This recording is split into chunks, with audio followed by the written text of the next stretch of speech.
up front, we send up pastel colours. There's always someone to blame. Gentlemen, I am delighted to be back once again standing up front. Lovely. Hey. After Lee's valiant effort last year to entertain you with tales from the Red Book. 2019 has been an interesting year for us all, culminating today in confirmation that the end of the world is nigh. So let's take a few minutes off from contemplating the awfulness of the next 5 years by instead reflecting on the awfulness of the preceding 12 years. Quite clever. Last year, Lee opened the speech with an affectionate roasting of our gaffer.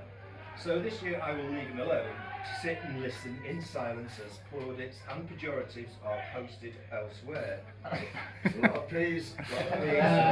He's taking a me. No parry either. Instead, before I take you through the lies, fake news and made up statistics that soil the Red Book's pages, as is tradition, I would like to welcome one or two of you here this evening. First, a welcome return to the playing fold for Dave Gamblin.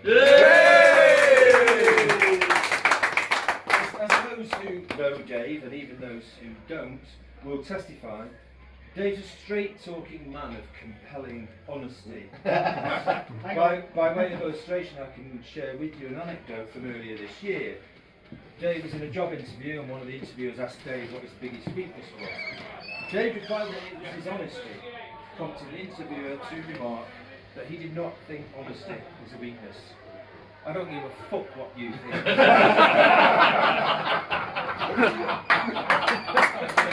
True story, then. True story. False story. Don't give a fuck. Did you? Alright, was that on a satellite delay? Definite toast. I can't wait. No, you can have one. A warm welcome. I'm quick on it. A warm welcome also to Tony Simpson, who is attending his first FCC Christmas dinner this evening. Is it coming for business? I'm coming for business. Tony first became known to us when father of the club, Ed Worsley, met him while happily browsing in the business. Tony is an undertaker, and was pleased to offer Ed Only in the week. It was in the week, and was pleased to offer Ed solid advice on which embalming fluid to use when out on social occasions. Now this is where I need Burning. This is a burning. I'm going to empty chair him now. Sorry, mate. Dave Slater is all. Dave Slater, everybody! Look at the empty chair.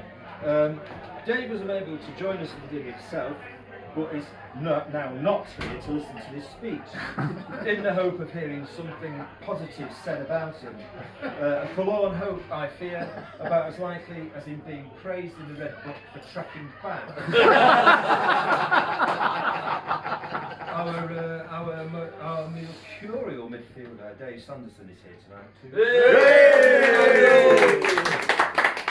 After last year's do, many of you will recall how Dave entertained us all greatly playing the piano in the Quarter Cottage. He kindly agreed to Lee's request to tickle the ivories this year, although somewhat regretted that when he realised Lee wanted him to stick Ed's teeth back in.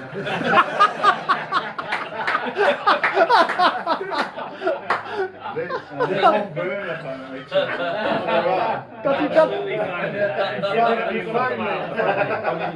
And finally, welcome also to Zai. A man brought in to the side successfully to challenge Woody's goal-scoring monopoly. Zai's playing style is creative and improvised, much like the service histories of the luxury cars that he's had. You're on a. I have a photo, mate. Never charge. Never charge. Never charge. Now let's get into the pages of the Red Book. Our first game of 2019 took place on a sunny and mild January morning against De La Salle. Oh, A team about as jolly as a bar mitzvah attended by Jeremy Corbyn. We shared 12 goals that day, with De La Salle scoring 3 times as many as we did. Which a Tory fact checker will call a 12-0 result. In this post-truth age, the man of the match award went to our goalkeeper, Alex Sutherland, who conceded 9 goals. That is old, isn't it? It's easy, he stood up the byline for the 6-yard line. Ian didn't know what the byline was, ironically for a man who works in communication. And there was some classic Weller dwelling to open the new year. Next up, a fortnight later, Pete kindly brought to us his DWP team for its ritual slaughter. In a stats-boosting performance, we ran out 10-0 winners, Woody netting 70% of the goals, or all of them, as Boris Johnson was remarkably, I'm not bitter. Remarkably, he scored 1 goal on the back of slats, winning a 50-50 challenge. Al gave a squeal of panic, much like Joe Swinson when the polls closed yesterday, in response to an unrecorded incident, while apparently I claimed to have got the ball after a 2-footed off the ground tackle. I still don't believe. Flushed with this success, we were once again up against De La Salle, crashing back down to earth with a 7-2 defeat. Ian Gardner netted that day, sneaking around the back of the defence wearing a balaclava and carrying a crowbar. Normal. Controversial referee Ash Torres failed to award Zai a Stonewall penalty. yeah. And Woody realised too late that his tale of marital strife was not being sympathetic. Received. Is that going down as a donkey moan? I think so. Nick left 12 socks in the kitchen for some reason. Yes. Sometime later, when the book entries no longer providing dates, we predictably had another go at De La Salle and showed some degree of success by going from losing by 6 goals to 5, then down to 2 for this encounter. A fine example of the ultimate pointlessness of deficit reduction. An evidence-free statement that we had 63% of possessions recorded on the Red Book page. Woody ungratefully asserted that he was no longer passing to slats. De La Salle fielded a Ponzi ref. Al had a shocking first 10 minutes and Tony was awarded man of the match, despite being implored by Zai to keep fouling an opponent, but less obviously. Good advice you need. Didn't listen, did he? All played it. Got the man of the match though, right? Next up, slats for his merry band of wandering minstrels, Hallenbecks to Fortress HSBC. Our 3-5-2 lineup proved too strong for our moribund opposition, despite Rich Pop's when the formation was announced. When Nick got done, Woody asked him if he'd had to pay to get back in. And I was censured for wearing tights, although Ash was hoping later to pull them down.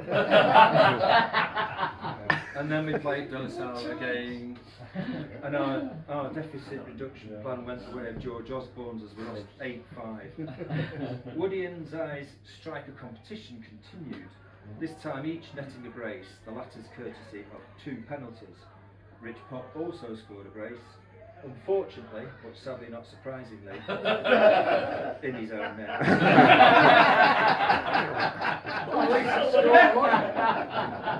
Slats. Keep you there all night. Slats, in an effort to wrestle a penalty away from Zai, announced he might soon retire, so he should be allowed a last spot kick.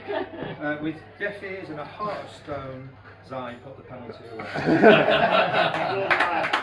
Professionalism. The pressure of competition led Woody robustly to tear a strip off me, whose misdemeanour was politely offering to relieve the biased home referee of his official duty. To improve our self-respect, we lined ourselves up against Pete's DWP Patsies the following week. This brought success, but with a narrower margin this time, as we won by 7 goals to 4. I wasn't in goal for them, man. Or anyone. Paul netted a hat-trick, and in Zai's absence, Woody played relatively at ease. Go off your fucking phone! And netted another brace.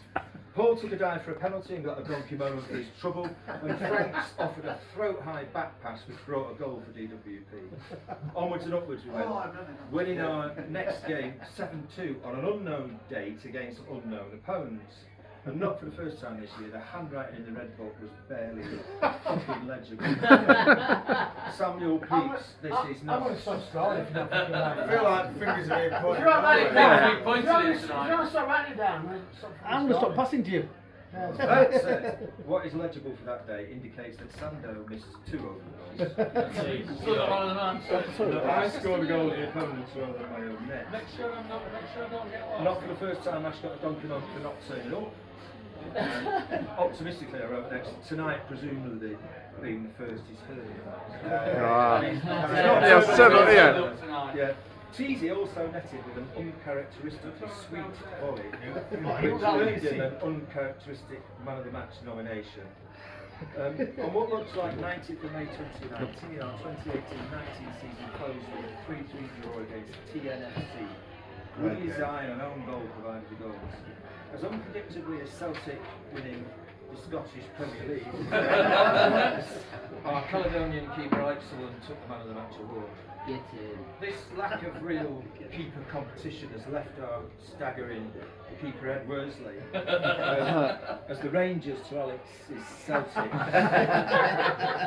the Clemens to his Shilton, and the Steptoe to his son.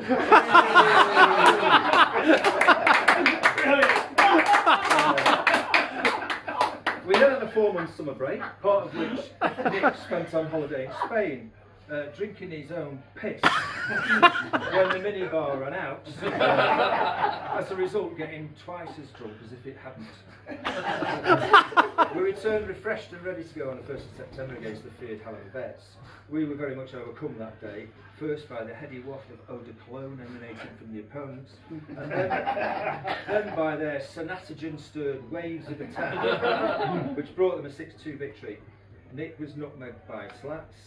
I had my customary row with the opposition when refereeing, and Nick's shoes were subject to vile homophobia.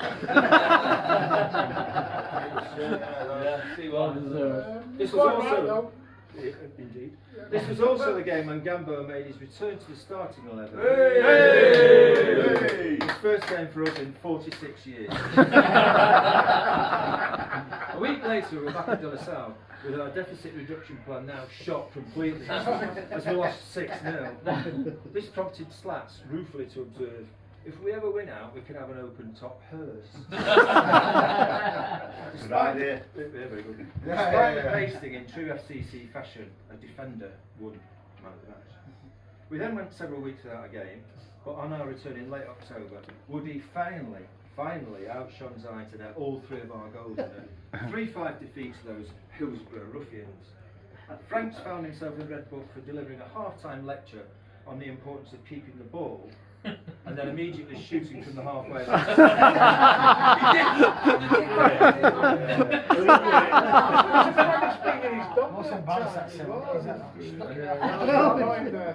Rich Pop got a donkey moment for being unable to keep time and referee. And Lee got one for not setting the stopwatch. I guess that was what one. Cheesy told me how to set the stopwatch. And he forgot to get the money. I guess that I was did what. not forget to get the money. I guess. Just resting in his account. I guess that was what one would call a slow news day.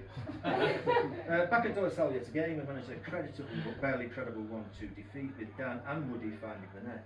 Ash refed anarchically.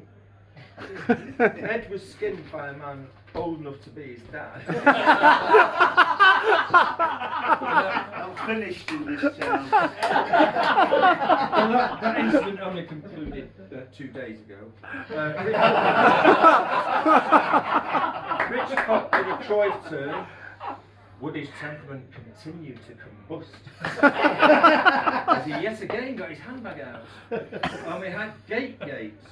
an unlikely tale of Zai being late for the game as he could not get out of his booth. Let's have a win! Brilliant. Our penultimate game of 2019 saw us see off Hallam Vets by 5 goals to 3. Hey! Zai taking the match ball and the man of the match award home, despite neither scoring nor getting a man of the match. He assured us all that he had got slats. I've got him! I've got him!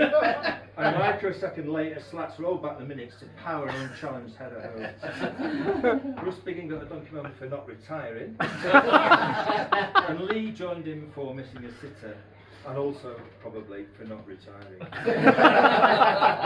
And so to our last game of this year, which took place at the start of this month, in which we lost 3-4 to Middlesbrough. Jamie, Dan and Alex